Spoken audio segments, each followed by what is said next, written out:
Hi, can you see my pimple patch? Ooh, invisible? Hi, I'm Yenna. I'm a modern ajumma. I have been sitting down, writing notes, looking at my list of my 2023 reads of the year. And I know at the end of the year, we all compile like our top 10 books. I don't know if I want to do that, but I mean, like, I don't want to do like, here are the best 10 books I've read this year type of video, because that's just not where my head is at. I really just took a look at my stats for the year. I read 157 books, 44,802 pages, which honestly felt pretty crazy. Like, there were swaths of weeks where I felt like I was in a slump of sorts, like I wasn't really getting a good feeling about my reading. And that isn't to say that I read duds all year long. I just felt like I read a lot. And the vast majority of that were mid, not great. There were some incredible gems that I want to share with you.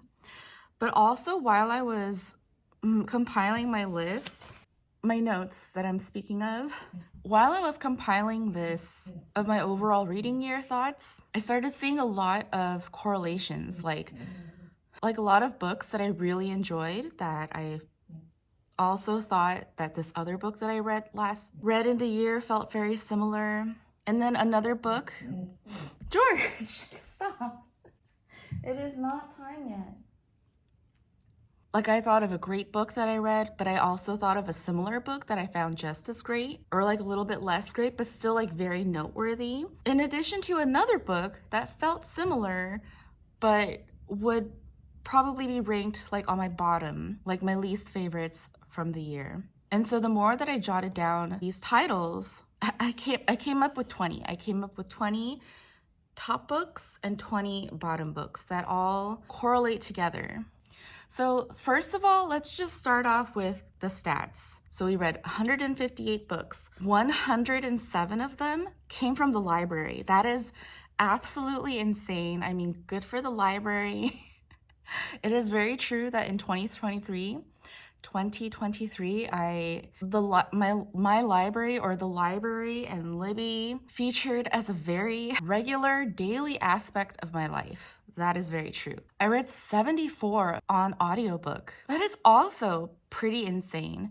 And it tracks. Audiobooks have been like a game changer in my reading life, particularly the celebrity read audiobooks, but just audiobooks in general. It's obviously a huge reason how I got to that stinkingly ridiculous number. And here is the stat that actually quite surprised me.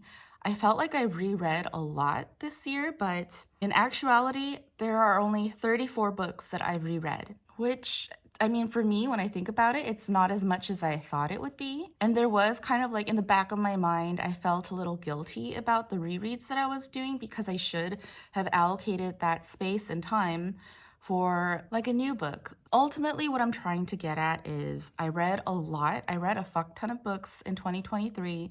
It felt like I was just staring at a wall completely made of books, and that was the mountain that I saw to climb just because it's there, because I'm crazy. So with that long intro, let's get into what featured at my top 20 and my bottom 20. But how I'll do this is I'll start with a bottom and do like a don't read this, read that instead type of thing. Yeah, I think that's how I'll do this. So I will be ranking these in order, but unlike everybody else, I'm not going to go from bottom to top with like the number one book being at the end of my video. I dgaf about analytics, about the algorithm, about suspense, like building suspense, and I don't know, creating a good video. This is really just like a regurgitation of what's in here to here. So I'll be going from like the bottom book that correlates to my first favorite, my number one favorite book, and then so on. So I read oh my God, What We Talk About When We Talk About Love by Raymond Carter, which was published in 1981. I read this as a library ebook, so I don't have a physical copy on me. And as I was reading this, though I found it very well written, very well articulated musings on life and relationships and people dynamics and love, I guess. I just really gut instinct hated it for its POV. What I thought about while reading this, when you're reading something and you're not really liking it, and it might, if you've been lucky enough to read a lot, as I have been, you start thinking of another book that reminds you of this not great book, and instead you're reminded of another book that's similar but is better, like they did it better. So what that book for me is, and what features as my favorite book of the year, which I've said several times over the course of 2023, I Love You But I've Chosen Darkness by Vaye Watkins. When I read this book, even though the characters within this book are nothing like me, have nothing to do with me, and really the one tenuous string that could be tied to me is the theme of motherhood, I just loved this book. I loved reading this book. It made me feel uncomfortable. I hesitate to say that in a good way, but it did. It made me feel things. This just felt so true. This felt beautiful. It's like a part of America that is not nearly as often featured as other parts of America are. And so when I was reading When We Talk About, oh my God, that title too. When I was reading about what we talk about when we, what we talk about when we talk about love by Raymond Carver, that book also felt true. It felt beautiful, but I just couldn't get behind Raymond Carver's POV as a capital M man and his stance on life, his whole manness. But I could with Vaye Watkins. I still think of an anecdote from this book where she's a writer and she's poor and she's flying to a book reading and she could only pack so much, and so the only book that she packed with her for the flight to read was her own stupid book that she needed to bring to read from for the reading that she's flying to. But she was depressed and she's going through some stuff, and so she was just crying into her book, but then she realized that her picture is on the book that she's crying into. So that's just some of the humor, some of the heart that moved me in I Love You But I've Chosen Darkness by Vaye Watkins, my top book of the year.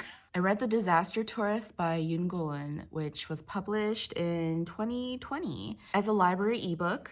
I recall thinking that it was okay. It was very immersive. It's a Korean literary fiction, and the plot is not important.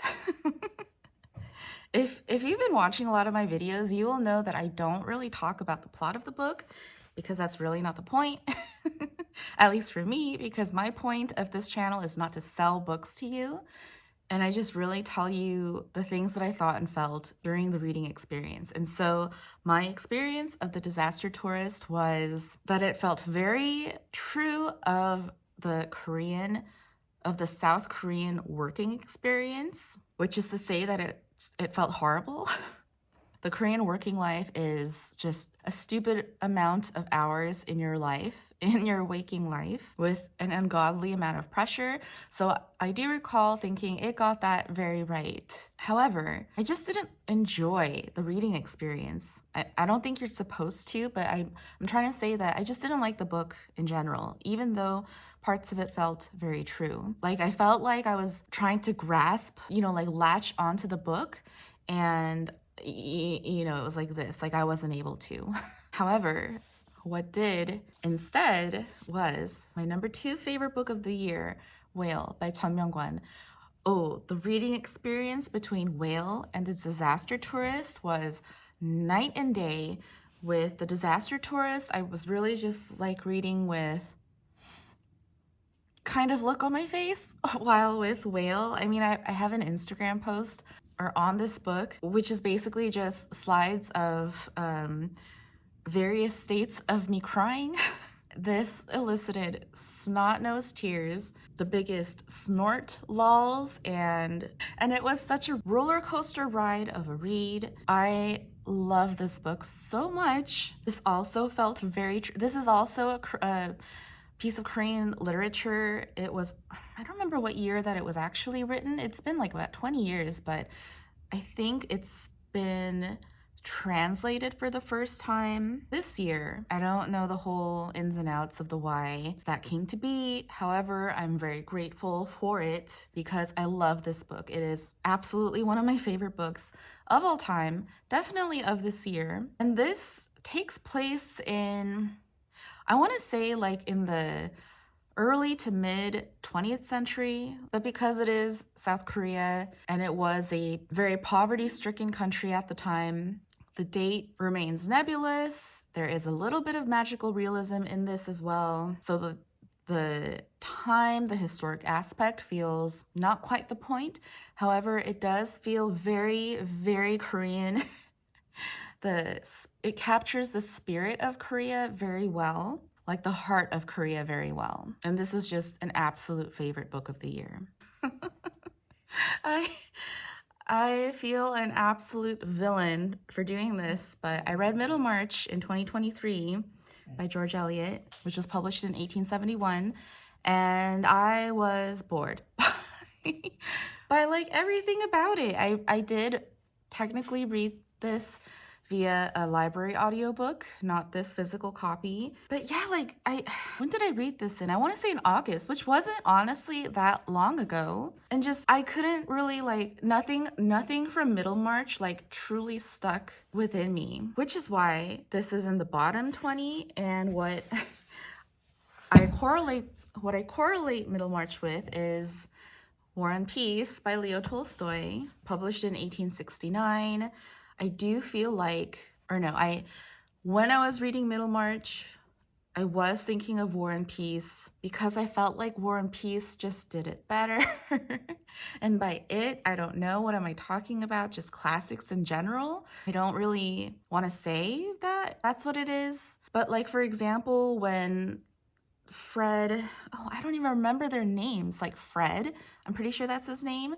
He was going through all of his crap. It just felt kind of like what Nikolai was going through during his like youthful misadventures. But when Nikolai was going through his stuff, I was like wrenched. I was screaming. I was feeling things. But when Fred was doing it, I just was like, I was just left very ambivalent with Middlemarch. But I was not at all with War and Peace. War and Peace by Leo Tolstoy, my third favorite book of the year, just put me through the ringer. I still think about it. Whereas Middlemarch, I was basically forgetting as I was reading it. And I'm sorry for all of you who love Middlemarch. Like, please, if Middlemarch is one of your favorite books of all time, and I know that there are some of you who say that, please let me know. Like, what is the absolute one thing that was captured in your heart by Middlemarch for you? Because for me, I don't know what that was. Like, like with some other books on this bottom list, I was actively running Tom Cruise style to be able to hop on the butt end of the train. I wasn't even there at Middlemarch. I wasn't even running. I was at the train station wondering why the hell I was there to begin with. I'm sorry. I read Never Broken by Jewel via a library audiobook. And I was so excited to read it. I love the singer-songwriter Jewel. I think her voice is one of the most unique and amazing voices of musical history. I knew to a certain extent of her storyline before reading her memoir and thought that she has an amazing story. And I love reading memoirs when they're read by the author, especially if it's a musician or an actor or like a celebrity, I guess you could say. Because of their voice. I love voices. Like, I used to have this recurring debate with all of my friends for years and years. Who would you say is, which position of a band, like a 5-piece band, would you say is the most relevant? Almost everyone will say the drums because they keep time to every song. But I've always advocated for the singer, for the vocalist. And I just love unique voices, both in sound, like the sound of the voice, as well as the POV, like where they're coming from, their heart. So all of that I loved about Jewel.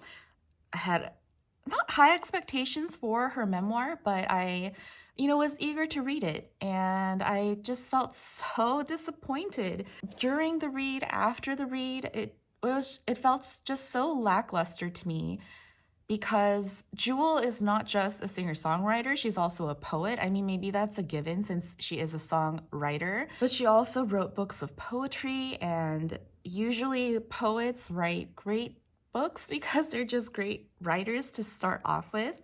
So that's kind of what my expectation was from that book. I expected to read like beautiful prose, I don't know, like I guess just a more elevated state of being or state of thought, which I know sounds a little smarmy, hoity-toity, but that's where I was coming from, and that book wasn't that, and that's why I was disappointed. However, my fourth favorite book of the year is The Best Cook in the World by Bragg, and again, I read this via library audiobook read by the author. I was lucky enough to find this at a used bookstore. I literally screamed when I saw it and picked it up.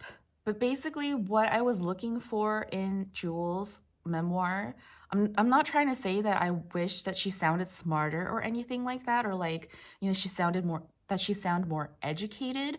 What I was looking for was something like this, which is not just beautifully written, not just very eloquent. It's still humble, it's still straightforward, full of great, fascinating stories of what it's like growing up poor in America as a white person. And both of those books share those common traits. I vividly recall so many of the stories from The Best Cook in the World. There was so much love and heart that Bragg poured onto these pages of his love for his family and his family history and his family stories. This does have recipes within the book, but it's not really a cookbook. It's not a cookbook at all. It's each chapter, each story is made up of a meal and how that meal came to be and what took place in his family's histories for these meals to exist in their family recipe repertoire. I absolutely love this book.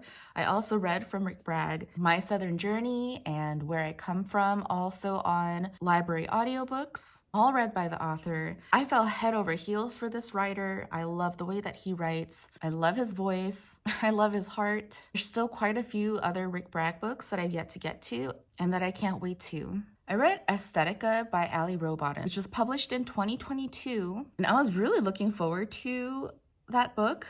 I read the blurbs. They all sounded so intriguing, all about 21st century life, internet life, what it means to be an influencer type of vibes. And I really didn't like Aesthetica. I just felt like it was so cheap, not well written, and perhaps its biggest crime for me personally was how disingenuous it made LA life seem, which is a huge pet peeve of mine. Like, easily one of the bottom books of the year for me. And instead, the correlating book that makes up my number 5 is Exalted by Anna Dorn, which is also about the same things: 21st century millennial life, LA living, Instagram, influencer life. And this was just done so much better. So it's just so much more fun. It's so funny. It's one of the books that I was just cackling and gleefully smiling throughout the read. Another book that I thought similarly with Exalted is My Husband by Maud Ventura, translated by Emma Ramadan. Even though narratively they're not alike, like this is a French book, it's about a married woman and her life, but feels-wise, I felt like these two felt very similar.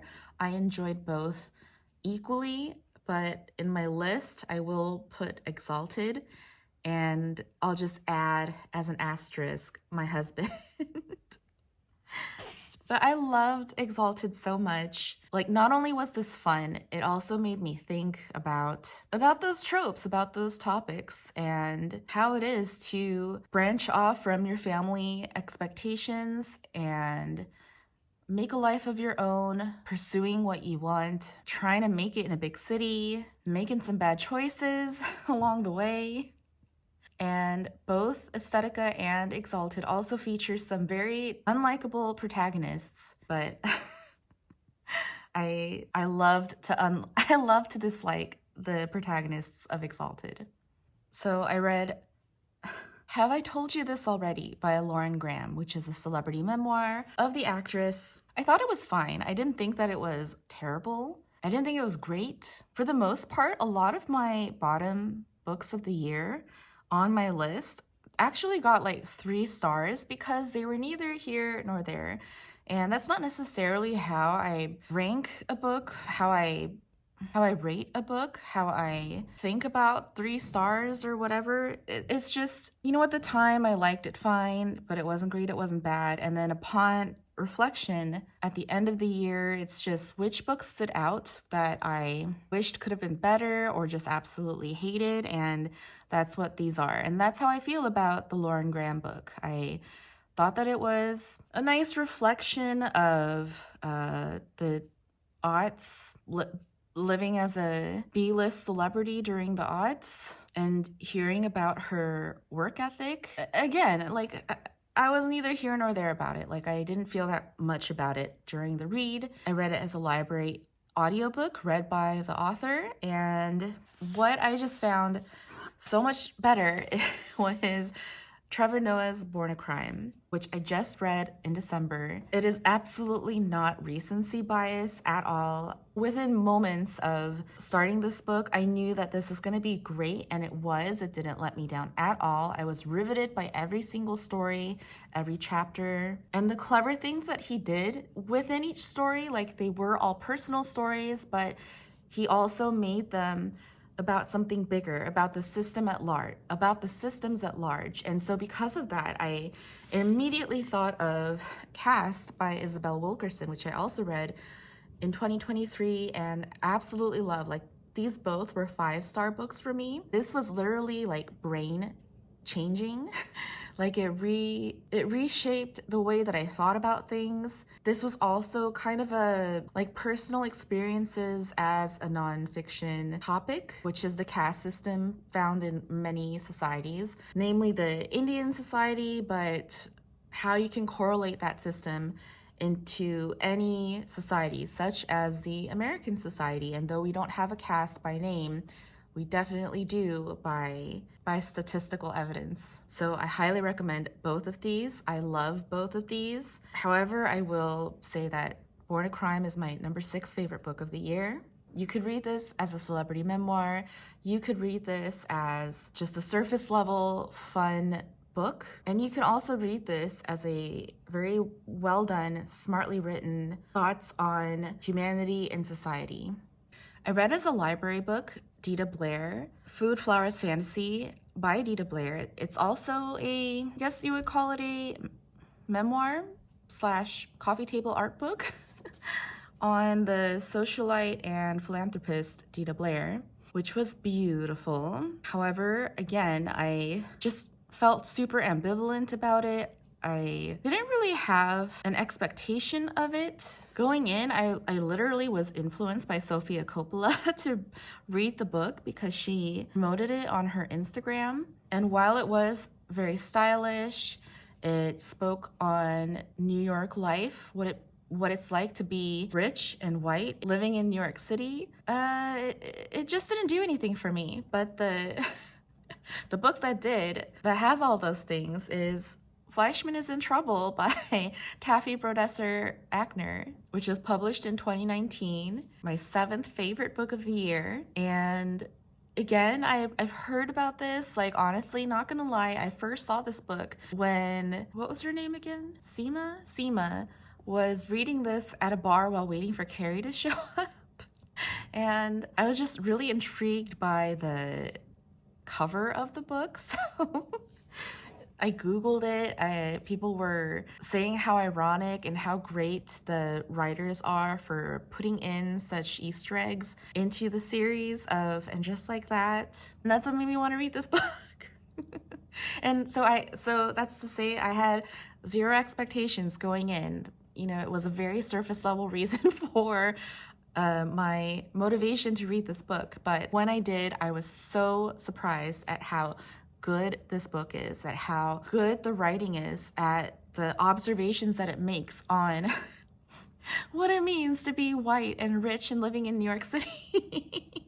And that it's not all a piece of cake, I guess. And this is another book that speaks on the truth of motherhood. It's not only a fun read, but it's also very true to the heart. I watched the Hulu adaptation of this in 2023 as well and found that just as delightful and very book faithful. Highly recommend both. Love this book so much. Again, I feel like an absolute booktube villain for featuring this in my bottom rankings of 2023, but I read Couplets, which is by Maggie Milner. It's a new release. It's a book of poetry. I,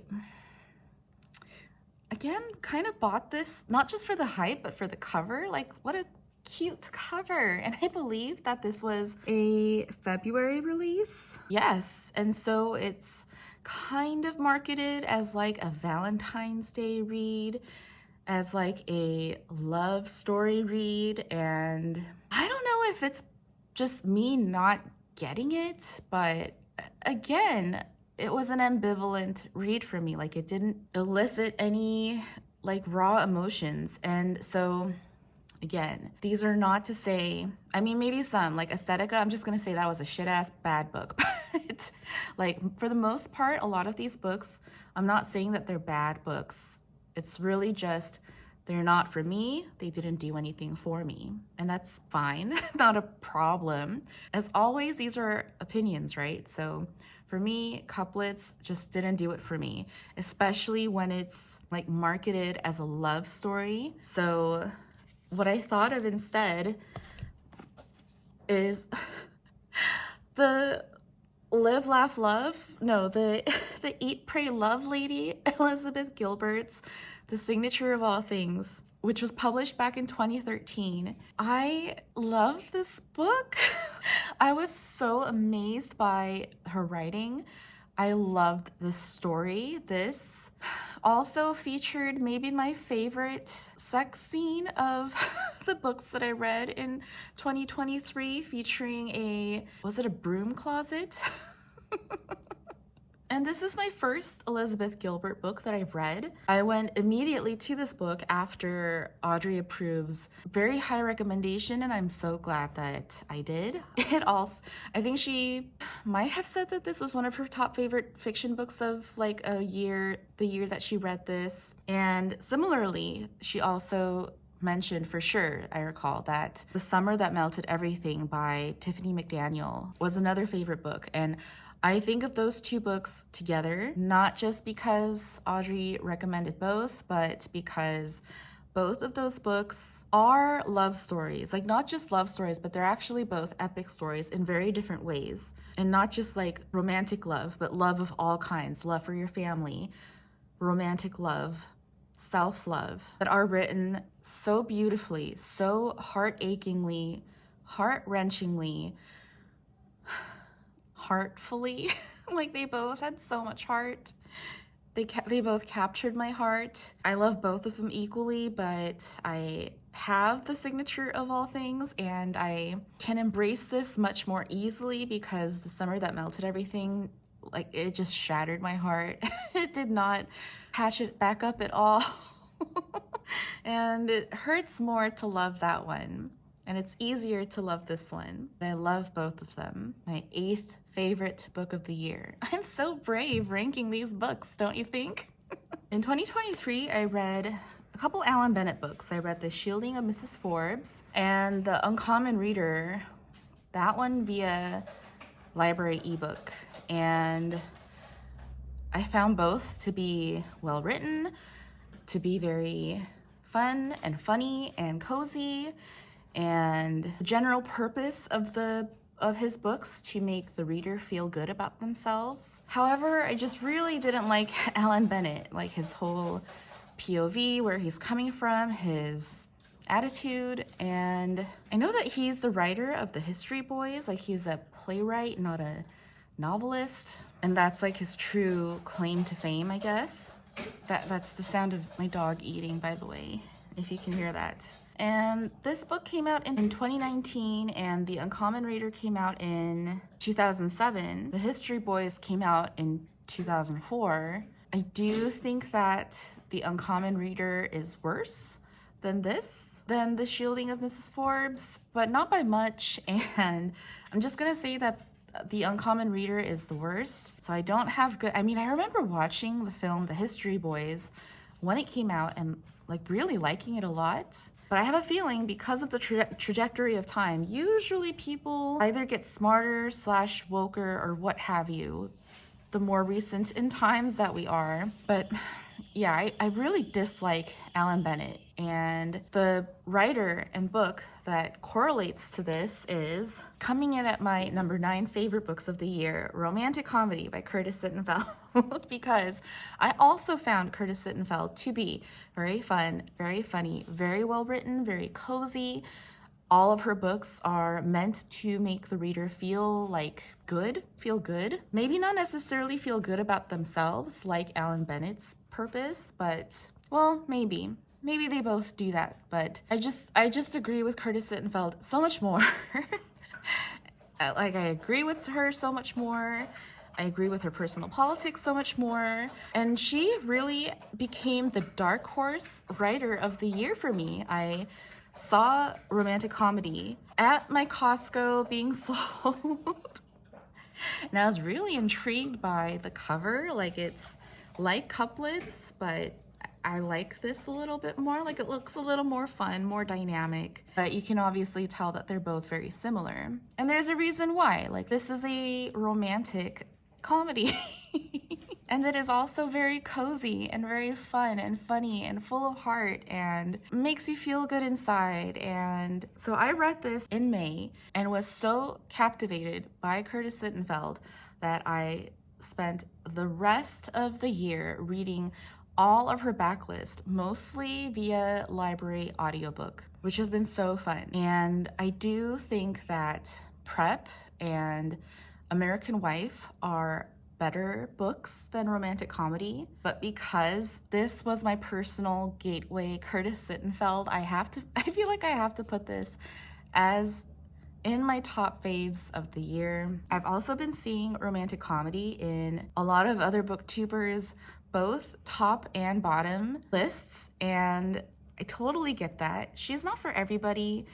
She's definitely more on the not lit fic side of the literary realm, booktube world. I mean, to be honest, I actually haven't really heard that much about Curtis Sittenfeld from booktube. At the time when I read Romantic Comedy, I didn't know who she was, and it was only when looking through her backlist did I recognize the title Rodham, and remember seeing from years ago when that book came out, a lot of booktubers really not liking that book, and I understand why. However, I still love this lady to bits. She's definitely going to be an auto-buy author for me going forward, and I can't wait to reread this one in particular via audiobook. Because I just read all of her other books as an audiobook, and all of them have been super fun, and I can't wait to get back into the world of Sally Mills and me feeling like her John Mayer. Because with all Curtis Sittenfeld books, I never feel like the neurotic poor heroine. I always feel like the rock star, jock, hot guy hero to save the Sally, the Anne. All these bland, neurotic women who are the protagonists. I can fix them all. So kind of similarly along those lines of like a cozy slash kind of like a mass market appeal type of read, I also read White Houses by Amy Bloom, which was published in 2018. I read it as a library book. No, I read it as a library audiobook. And I remember being whatever about it, but I also remember something kind of distasteful in my mouth, and I can't recall what that was. And I'm not about to dig through my notes to figure out what that was either. I just know, like, inside, that's definitely deserving of a bottom 20 for me in my ranking. But I do recall it feeling like a mass markety book for your mom or your grandma type of storyline. It is like a fictional retelling of Eleanor Roosevelt and her illicit lover. But I didn't like it at all. And instead, I really liked Tom Lake by Ann Patchett. I mean, first of all, it's Ann Patchett. And second of all, I read this as, though I had a paper copy, I read it as an audiobook, which was read by the Meryl Streep. That is her full name, the Meryl Streep. And it was so good. It was so good. Again, this is another book that, like, your mom, your grandma would love, probably. It is like a very mass market type of general appeal type of book, but just done so much better, done so well, like so charming, so entrancing. It's also like about a woman who is like retelling about her, not illicit love, but like a great love of her life type of storyline. And I mean, between the Meryl and the story itself and Ann Patchett's absolutely incredible, mature writing, like strength of writing, this was such a great read. Love this book so much. I already kind of want to reread it. I love this cover so much. It is gorgeous. And this definitely belongs in my top 20 of the year. And it is ranked at number 10. I read A Table Full of Love by Skye McAlpine, which is a new release. I own her first book, really liked it. So when I saw that she's coming out with the second book, I pre-ordered it. I pre-ordered this, and it is, I mean, it's absolutely gorgeous. Like,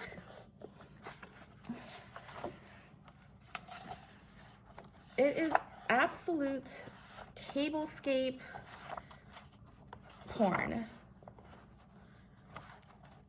Her dishwares, she like actually has a dishware like ceramics company, I believe, that are all very beautiful, very expensive. But like the actual read of this book, I also found kind of distasteful and her POV to be a little out of touch. So I really didn't like this book at all. I didn't really like the way that she like categorized it either. And yeah, the only thing I really liked about this book were the pictures. But mostly it has to do with the actual read. Like I know we know this, but people read cookbooks. The stories are there. Like a cookbook is a story. It's about the cook, it's about the person and where they're coming from, their whole POV. And that is the part that I really disliked and found distasteful in this book. However, when I read Love is a Pink Cake by Claire Ptak, which is another new release, all those things that I disliked about the Skye McAlpine, I loved from Claire Ptak. This is like her fourth book, I believe, but the first one that I'm reading. And I, like millions of others, first heard of her. Well, I knew that she had her Violet Bakery is it in London? Or I know that it's in the UK. I cannot narrow it down further, but she rose in fame with the making of the royal wedding cake for Harry and Meghan. And this is her book post that fame and like getting the big bucks basically. And so what did she choose to spend her budget? She chose to highlight small farms and farmers and producers and highlight those relationships, and basically going back to not convenience cooking, but like holistic, thoughtful cooking. And I absolutely love the way that she organized this book. She has a UK and California, like half and half of this book are from her POVs living in both those places. And I mean, the photos are beautiful. This peach leaf ice cream like blew my mind. I loved reading this book. And this is the famous wedding cake. It's a lemon and elderflower wedding cake. I love absolutely everything about this book. I find it so meaningful, so thoughtful, so responsible as a human being and a citizen of the world. And like very well meant. And I have to laud that for whenever somebody gains success, that they're spreading the wealth, they're sharing the love, they're using their platform to highlight things that are unseen, and they're trying to help other people. And I found that to be at the core of this cookbook. So I just read You're Having a Good Time by Amy Barrowdale, and I thought it was fine. Again, just felt very ambivalent about it, and I felt like this was a lot of little pieces of things that are trying to add up to one big thing, but I just didn't think that it pulled that off. Or even if that's not what this collection of short stories was trying to do, like ultimately it failed with me. And instead, what I thought that concept was done by better was Sigrid Nunez, The Friend, and What Are You Going Through? Both of these books I love equally, but just for the sake of like a more dynamic cover, I'm gonna go with The Friend by Sigrid Nunez as my top 12 book of the year. I honestly thought that it would rank a lot higher, but here we are. As I was like writing my notes, writing this list, I was just writing as they came to me. And for whatever reason, this is the order that they came to me, so I'm gonna stick with my gut instinct and just keep this at number 12. But Sigrid Nunez is another dark horse writer of the year for me. I continue to read, What Are You Going Through? I also read Salvation City. I read The Vulnerables, which was a new release this year. And they're all novels. They're all telling one big story, but also in like vignettes almost that add up to a whole. And I think that it just does it so much more successfully than the Amy Barrowdale. And I feel like with the Barrowdale, it's not quite as positive, as mature as the Sigrid Nunez books. And again, all these Nunez books touch me straight to the heart, make me feel things, make me think things differently with the way that she approaches them. And I'm always left so moved at the end of every Nunez book that I read. She is another auto-buy writer that I've met in 2023, and I'm so grateful. I'm absolutely mesmerized by her brain, by her writing, by her thought process, at the way that she can just put out a literary reference or paraphrase a quote seemingly off the top of her head. She makes it look so easy when I know that writing is far from easy. She's just so good. Again, I feel an absolute classics girly villain putting Paradise Lost by John Milton in my bottom 20, but this is where we're at. I read this as this is just a book that I kept seeing what other writers have been so influenced by. I've never heard of it before until I've read those other books, like those other contemporary books. And I was curious to read it myself and see what my own thoughts are. And I felt like I was reading the Bible, and it was just hard for me to get into it, for me to really feel its purpose, like fully. And for that reason, it just didn't resonate.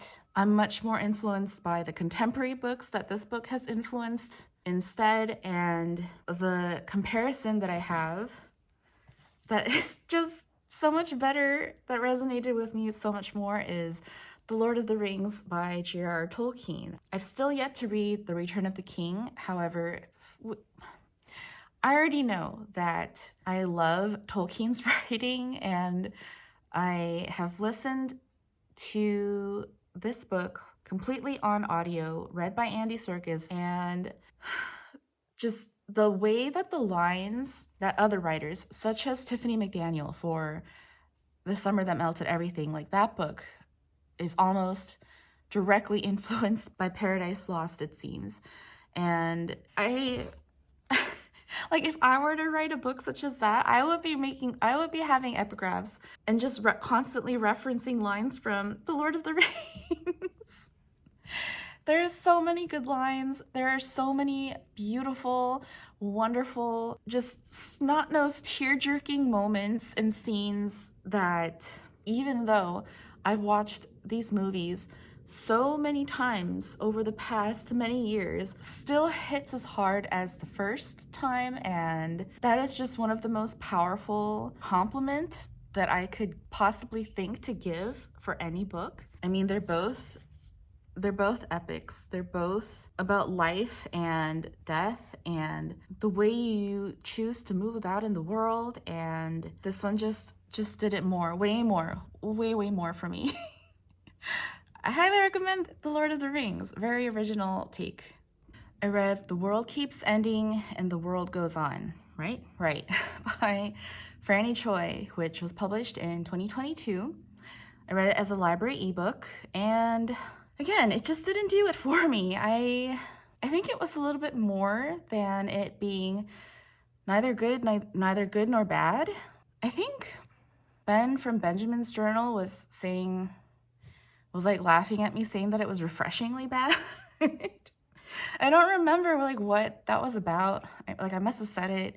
I don't remember what that's about, what I meant by that, but I do recall it being worthy of being in my bottom of my bottom 20 list. And the book of poetry, that's what it is, the Franny Choi, it's a book of poetry, that did it so much better is Latitude by Natasha Rao.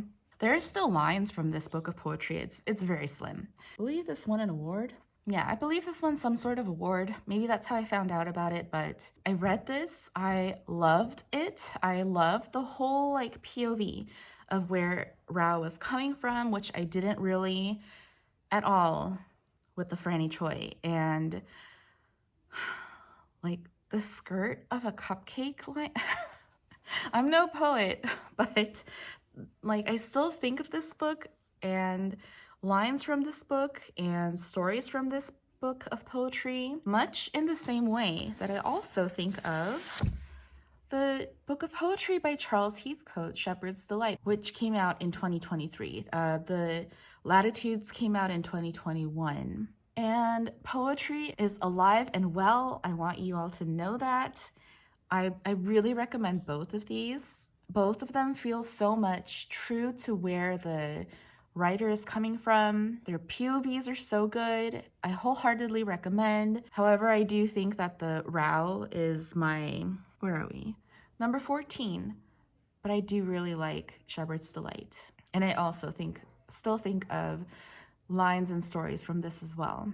Another new release that I read in 2023 that I didn't enjoy at all is Natural Beauty by Ling Ling Huang. And I would categorize this as a young person's book. It's about being young and being poor and working and how hard that is and how sucky that is and having older people more in power over you. But also there's an element of not magical realism, but of magic, mysticness. And with Natural Beauty, there's a horror element to that. But to me, it just felt very corny, done in a very obvious way. And there was nothing true, nothing beautiful about it. But what I did think did the same things and got it right is Chlorine by Jade Song. I really enjoyed this book. I loved my time spent reading this, which I remember reading in one sitting. When I think of Chlorine, I also think of YN by Esther Yee, and I hope that this doesn't come across as like a blanket statement or like generic racism, like because all three of these books are written by Asian American writers featuring Asian women protagonists, but it's really not like that's not the correlating line. I really enjoyed the young aspect and like the horrors of youth mixed with like the mysticism and magic of this world, but it was just done so much better. There was nothing corny about it to me. Everything felt really genuine and very pure and very true. Same thing with YN. There is also an element of magic and mysticism, but done not in like the horrors of youth, but like the horrors of everyday life and like the existentialness of life. And both of these I found to be like very thrilling wild rides of a book. I enjoyed both of these a lot, but I'm actually, if I had to pick between the two, I'm actually gonna go with Chlorine as my top 15th book of the year.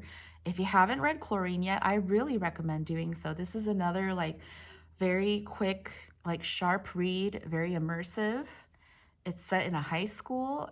And if you don't know, I usually don't really like books about young people. And so the fact that I love this book is a win, a win of 2023. So speaking of the youth of stories of young people, I reread a lot of Agatha Christie's this year. I read 22 Agatha Christie's, all of them are rereads, but this time it was a reread via an audiobook experience, which I really enjoyed. However, a lot of the Agatha Christie books that I reread this year, I last read when I was like in my early 20s, I want to say, if not my teens. And I remember thinking, and at the time, I really like them. So for example, the Tommy and Tuppence books by Agatha Christie, like the Secret Adversary and Partners in Crime were like the first two books of their series. And I reread them in 2023, found them like reprehensible. And for that reason, like they just belong in my bottom 20 lists. And I still love Agatha Christie. I don't love those books. Another bad Agatha Christie book that I reread this year is The Big Four. But the two Tommy and Tuppence books, The Secret Adversary and Partners in Crime, feature youngish people.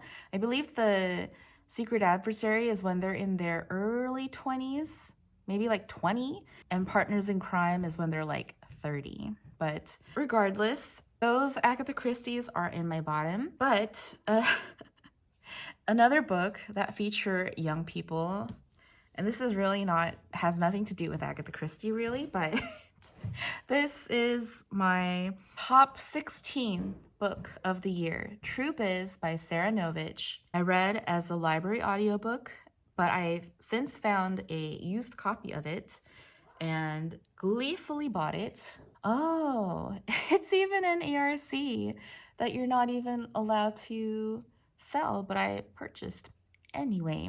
I loved this story. I love this book. The writing is so great. It's about high school kids, and they're all deaf at a deaf school. And it was both very informative as well as like a well-written book of fiction. I love when books do that, where like you're learning not just nonfic things, but also feelings, like matters of the heart at the same time. And that's what a perfect novel does. And that's what this book did. I enjoyed spending my time with this cast of young people who are deep in their personal struggles, but in the strength of community, they push through. I highly recommend True Biz if you haven't heard about it. I want to get this out there. More people should read this and talk about this. I found this from Caravan's recommendation. I'm also very grateful for our little booktube community where we're all like booktube friends and just hearing about all of these books that we might not have otherwise from each other. And this is definitely one of them. It's done so well. It's a great story. And yeah, I want to reread this again. Like, that's how you know that a book really stays with you, when you know that you're going to have an imminent reread very soon. Oh, and as an honorable mention, the book that I also thought about when I was thinking of True Biz by Sarah Novich is, surprisingly, Bones and All by Camille DeAngelis. Like, I watched the film. Yeah, I think I watched the film in 2023 and was like mesmerized by it. I mean, I should know by now not to distrust or lose faith in Luca Guadagnino, but I was so moved by that film that I immediately got a library book of Bones and All and felt the same exact way. Like, it was very well done. Again, about young people struggling, but finding strength in community. And of the two, I love both almost equally, but True Biz a little bit more. So the Bones and All does have an honorable mention place. I read Small Fires by Rebecca May Johnson, and I read that as a library ebook. It just did not only did it not resonate, I just didn't like it. It wasn't for me. It's not like it didn't do anything for me. I really just immediately felt like it belonged in my bottom 20 of the year. Like, I'll just put it at that. And this doesn't exactly quite correlate to like what book did it better than Small Fires, but I'm just gonna add And the Pursuit of Happiness by Myra Coleman as my top 17th book of the year. Like, maybe the tenuous link between the two books is that Small Fires is a book that like tries to be so many different things. I believe it was like a cookbook with recipes, and it's also like a queer book, and it's speaking to like anti-capitalism, I think, and I think it was also like a lockdown book. It was just, there was a lot going on. Oh, and it was also a feminist book. There was just a lot going on, and it didn't quite achieve success for me at all. And kind of similar with The Pursuit of Happiness, this is like, you would say it's like an art book. It's also a travelogue. It's also about history and about art. And this was published in 2010, like after the whole after President Obama being sworn in as president, and like the hope that we all once felt at that time. So like, to me, that's my very tenuous connection between the two bottom and top books. However, I really enjoyed reading this book. It is so gorgeous. It's all handwritten, as you can see, with these like delightful photos and paintings. And it just made me want to read more Myra Coleman. And I did read more after this. I think I read Cake the previous year, and this year I read Beloved Dog, and well, I just read several more. And I find all of her books to have the same vein of like cuteness, sweetness, empathy that I very much appreciate. Hopeful, there's like a hopeful element to it. There's like a feminist element to it. Her illustrations and her handwriting I just find so charming. And this book in particular, I think, is my favorite of the bunch. It really encapsulated that genuine hope of the early Obama years, which almost feels like magic found in this book. So in this ranking of my top 18, I don't have any of these books, but I read Sisters by Daisy Johnson, which was published in 2020. Again, I thought it was just okay. There were several like lines in that book that I like quotes from that book that I pulled and enjoyed, but for the most part, it just failed to resonate that much more with me. Like that book as well is very much a quiet, what am I trying to say? Like creative? Like it's not very linear. Like it's not trying to be linear. It's very subtle. But yeah, it just didn't like pierce my heart the way that these other books did, which were at number 18, Check Out 19 by Claire Louise Bennett. My buddy read this book with Ben, and we both had such a good time reading it. I know that a lot of other booktubers really enjoyed this book. I also read Pond this year, that I also enjoyed. Like both of those books were very not linear, very much a train of thought type of narrative, very auto-fiction-y. Like it's definitely more vibes than plot of a novel.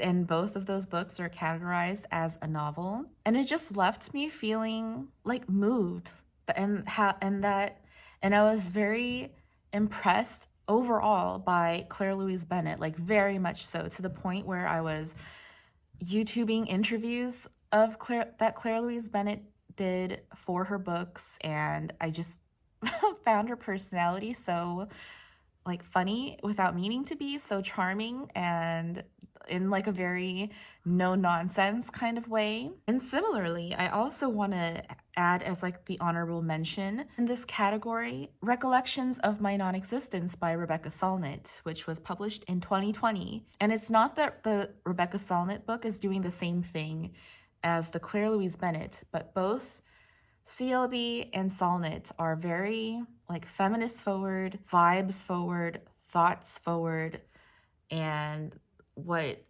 ends up getting pushed to the background is like plot, like story. Even though the Solnit is a nonfiction, she technically calls them creative nonfiction, which I found was very, very interesting, like very illuminating. But like, do you see what I mean? Like all four of these books are like quiet, much more vibey, very feminist. And so it's not that I had a problem with Sisters by Daisy Johnson, just out of the four of them, it very much took the back seat, whereas Claire Louise Bennett very much took the front seat. She's like she is automatically driving, and there's no ifs, ands, or buts about it. She refuses to be the passenger.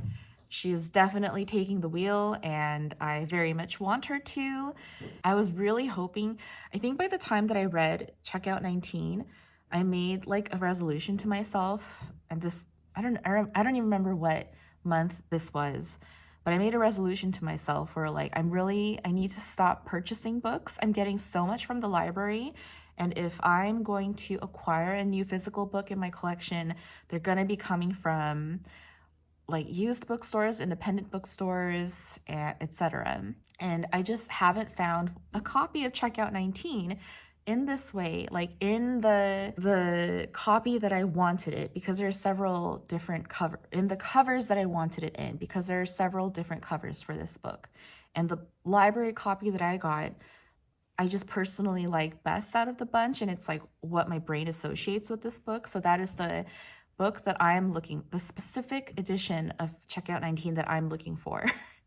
But I really enjoyed it. I look forward to finding my elusive unicorn copy out in the wild someday, for me to capture it, for me to lasso it up and bring it home with me. Yeah, I recommend very much. I think a lot of people read Check Out 19, and maybe a fewer people read Pond. And I know that not very many people read the Rebecca Solnit. So I highly recommend all three of them, if those descriptions float your boat, because I know that that's not for everybody. But I personally really like that like very ephemeral genre. Oh, how's my pimple patch? Oh my god, so much pus. Okay, I just took it off. It ends up just looking like a mole, a dot, whatever. Anyway, another book that's making me feel like an absolute booktube villain, but I read The New Life by Tom Crew, which is a new release. This came out in January, but I read this as an audiobook, which was read by Freddie Fox. And it must be said that he does a phenomenal job reading this book. I was so like mesmerized by the reading performance, but to maybe like the detriment of the story itself. And that's where I'm coming from. I was taken in more by the reading of the book than like the actual story that was being told. And I don't know why that is. I feel like, I don't know why that is. Maybe it's just one of those things where this book is not for me. It was not meant for me, and that's fine.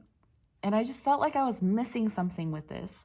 So again, like I plan to reread this at a certain point with this physical copy. I felt so guilty about not liking this book that I went out and bought the hardcover copy at full price for the intent of rereading this in the near future. But another book that I don't know how this correlates to exactly, it probably doesn't, but another book that I read from the library was The Rabbit Hutch by Tess Gunty, and this was published in 2022. I've heard about this from BookTube. I got a library copy of the book, and yeah, I don't think there's like any correlation whatsoever. And what I wrote in my notes as like an honorable mention with The Rabbit Hutch is The Rachel Incident by Caroline O'Donoghue, and this I also read as a library audiobook, which I loved because it's read with that Irish voice, and it just helped so much with the storyline. So, okay, just off the top of my head, if I had to think about it, all three of these books, I have to say, I don't know. I don't know what the connecting vein for all three of these books are. I just know that it's there. Like I still feel like it's there. I didn't write down what it was. Maybe I should have at the time of writing these notes, but just all three of these books feel like it's speaking to something true in our reality, in our lives, and in a narrative fiction form.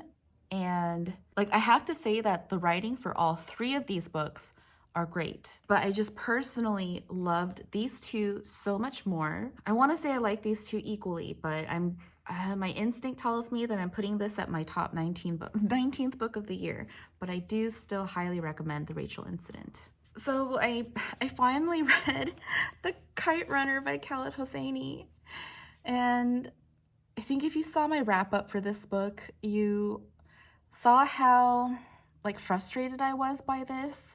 And I read this via audiobook, read by the author, and I was very underwhelmed by his reading performance. It was very monotone to the extent where something important is happening, but that's not showing through with the tone of his voice. And not just that, but like the story itself, I was left very frustrated by, mostly because of like actual IRL things more than to do with this book. And I think there's a sequel for this book. It's not necessarily a series, correct? It's just like his next book after. I don't know, but needless to say, I'm not going to read that one because I don't want to feel this way again. I wasn't like particularly enamored by his writing either. It was like, to me, this book felt corny and very like general audience appropriate. And it's not that I am against that, as you can see from this next book that I am putting as my top 20th book on my top 20 list. But I just preferred Tom Hanks' The Making of Another Motion Picture Masterpiece. So much better done than Kite Runner. And I know that they're not aiming to do the same thing. Like, this is speaking to the atrocities of war and imperialism and like the tragedy of this culture. And this is like a love letter to Hollywood. But like, I'm still thinking of the two in the same vein, in that they both have like a mass market appeal. They're for general audiences. Another, like, your mom or aunt would like these books, but I really like this. And for this book, I actually reread this twice. I read it immediately when I got the physical copy, and then I reread it again within the year because I was able to get the audiobook for it from the library, read by Tom Hanks. I also read his first book, which is a collection of short stories called Uncommon Type, as an audiobook that he read this year. And I love both of them. I think I prefer Uncommon Type still, but I was still very much impressed by the making of another motion picture masterpiece, which is such a mouthful of a title, but this is his first novel, and it just, like, this is another lockdown book. He wrote this during lockdown. He's speaking of the lockdown, and it's much more ambitious than Uncommon Type. I think that he pulls it off. I really enjoyed the reading experience both times, and it's just one of those frustrating things, not like The Kite Runner, but where this damn man is so talented and he can do everything. He can act, he can write, he can direct. He's not a one-trick pony. And I forgot exactly what he said, but I was watching so many of his interviews during the PR for this book, but he was saying that acting is his day job and writing is his passion. Like, he just writes all the time, and he's just like, he's acting for the jobs. But he spends most of his time writing. Anyway, he loves to write, and it shows. Like, he really tries hard, and he's actually making it look not easy, but still done well. And you can tell that he loves this. He loves writing. He loves talking about his work, which is the film industry. He has so much love and respect for all aspects of filmmaking, for all of the behind-the-scenes people involved in making a movie. And I also found this to be corny. I also found this to be, like, more than not ham-handed. Somehow he still hit the landing. And yeah, I really enjoyed this. Like, this firmly belongs in my top 20 of the year. So that was a lot to go through. I know that this is going to be a long-ass video, and I still have to address my 2023's 23 for 23. Yes, that's what it's called. How many of the 23 did I read? I read 8. So I didn't even hit the 50 percentile mark. I wrote a list and I highlighted each one that I read, but I didn't get to the unhighlighted. However, I'm not feeling bad at all, because what I did for my 23 for 23 was I broke each one down to, like, a genre. So, for example, number one, the genre I wanted to read was art, and the book that I attributed that to is And the Pursuit of Happiness by Myra Coleman. However, I also read 9 other art books this year. Number 2 is poetry, which was Paradise Lost by John Milton, and I did read that in addition to 6 other poetry books. Number 3 was NYRB, which, alas and very tragically, I read 0 of this year. Same thing with number 4, Nature, I read 0. Number 5 was historical fiction, which was supposed to be Hamnet by Maggie O'Farrell. I did not read that. However, I don't feel bad about it because I still read 7 other historical fictions. Number 6 was nonfic, and I read 2. Number 7 was short stories, and I read 10. In addition to the one that I wrote which was You're Having a Good Time by Amy Barrowdale, which I didn't even like, but whatever. Number 8 was food, which I had An Omelet and a Glass of Wine by Elizabeth David which I did read. It was also another so-so book, but I also, in addition to that, read 11 other food books. Number 9 is manga, which I read 5 books. Number 10 was the BookTube Hottie, and I read not the book that I said that I would, which is Severance by Ling Ma, but I did read Bliss Montage by Ling Ma and 7 other that I also claim as a BookTube hottie. Number 11 was essays, and I did not read Minor Feelings by Kathy Park Hong. However, I did read 12 books of essays. Number 12, I did not read Delphi by Claire Pollard, which is the pandemic baby book that I said that I would read. However, I read 4 other pandemic baby books. Number 13 is Mass Market, which I put down as The Kite Runner by Khaled Hosseini, which again, I didn't like. And I also read 9 other Mass Market books. Number 14, I did not read The Argonauts by Maggie Nelson. However, I did read just one. I'm sure that I read more than just one feminist book, which is the category that or the genre that I put down. But whatever, I'm not feeling bad about it. Number 15, I did not read Pizza Girl by Jin Young Fraser. However, I did read 5 other books that I could claim as another youngin category. Number 16, I did read Born a Crime by Trevor Noah, as well as 5 other celebrity memoirs. Number 17, I did not read a single sci-fi, and that is also a little sad. Number 18, I read 3 British books, but not the one that I said that I would read, which is Good Evening, Mrs. Craven by Molly Pancher Downs. If any of you have read that, let me know if I'm missing out or if I can skip. Feel free to skip that one. And number 19, alas, I did not read a single Angela Carter. Number 20, I didn't read a single Daphne du Maurier. Number 21, I didn't read a single Edith Wharton. I am crying on the inside. And number 2, I did not read Persuasion by Jane Austen. However, I read 2 Jane Austens this year, so I'm also feeling more reinvigorated by reading more Jane Austens, so I am looking forward to that as well. And number 23, I did read Anna Karenina by Leo Tolstoy, as well as 3 other Tolstoys this year. So for reading just 8 out of 23 of my 23 for 23 books, not too shabby.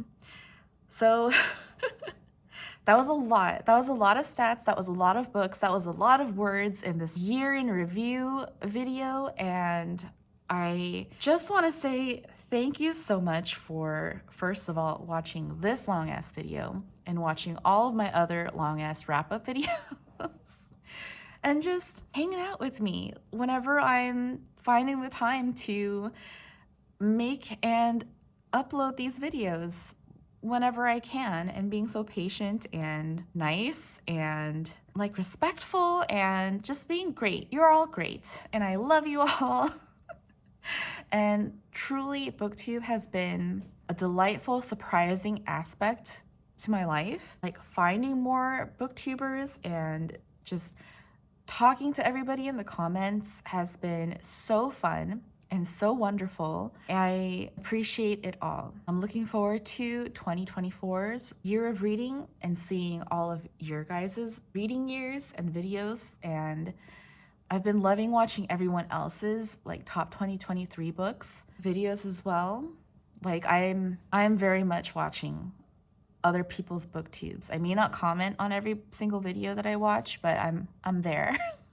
I'm lurking. And I should try to comment more. So I'll work on that. But yeah, if you have watched this entire shebang, let me know in the comments like what you thought about my reading year and where, like if you disagree with anything, if you think that I'm like missing something, if you have like more book recommendations from like everything that I've said, I want to know.